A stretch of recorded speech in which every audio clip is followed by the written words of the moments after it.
বন্ধুরা এখন কথা বলবো কেকেআর ভার্সেস আরসিবির ম্যাচ নিয়ে। গতবারের চ্যাম্পিয়ন দল, অথচ এবার প্লে অফের লড়াই থেকে কার্যত ছিটকে গিয়েছে কেকেআর।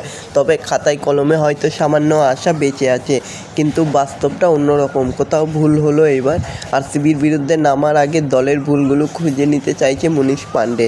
তবে আজকের ম্যাচটা আরসিবির বিরুদ্ধে কেকেআরকে জিততেই হবে, তাহলে হয়তো একটু ক্ষীণ আশা দেখা যাবে।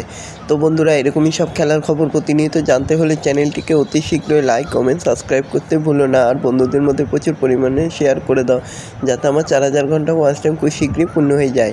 তো বন্ধুরা, আইপিএলের দ্বিতীয় দফায় বেঙ্গালুরুতে মুখোমুখি হচ্ছে আজ কেকেআর ভার্সেস আরসিবি। লিগ টেবিলের 11 ম্যাচে 16 পয়েন্ট নিয়ে দ্বিতীয় স্থানে রয়েছে আরসিবি। সেখানে 12 ম্যাচে 11 পয়েন্ট নিয়ে ষষ্ঠ স্থানে রয়েছে নাইটরা।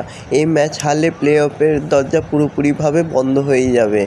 তো সেই ম্যাচের নামার আগেই নাইট তারকারা বলছেন, আমার মতে গতবারে আমরা টানা ম্যাচ জিতেছি, সেই ধারাবাহিকতার জন্য লিগ শীর্ষে ছিলাম। আইপিএলের মতো টুর্নামেন্টে সেটা খুব গুরুত্বপূর্ণ। এই বছর আমরা একটা ম্যাচ জিতেছি, তো পরেরটা হেরেছি। তবে গত বছরের থেকে এবছরে বড় পার্থক্য। তার আরও বক্তব্য যে আমাদের আরও কিছু হারানোর নেই, তবে হ্যাঁ, এই দুটো ম্যাচ বাকি আছে। সবাই ভালো খেলার জন্য মুখিয়ে আছে। এই দুটো ম্যাচ জিততেই হবে কেকেআরকে, যদি লিগ টেবিলে শীর্ষে যায় আর প্লে অফের জন্য নিজেকে তৈরি করতে হলে এই দুটি ম্যাচ তাদেরকে জিততেই হবে। তো আজ এই হাড্ডাহাড্ডির লড়াইয়ে দেখা যাক নাইটরা কি পারে আরসিবিকে হারাতে। তবে নাইটদের বিরুদ্ধে নামার আগে অস্বস্তিতে পড়ে গেছে আরসিবি। তাদের তারকা পেসারের কাঁধের চোটের জন্য সে খেলতে পারবে না।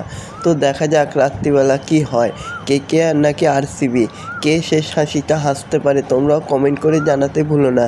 এরকমই সব খেলার খবর প্রতিনিয়ত জানতে হলে চ্যানেলটিকে অতি শীঘ্রই লাইক, কমেন্ট, সাবস্ক্রাইব করতে ভুলো না।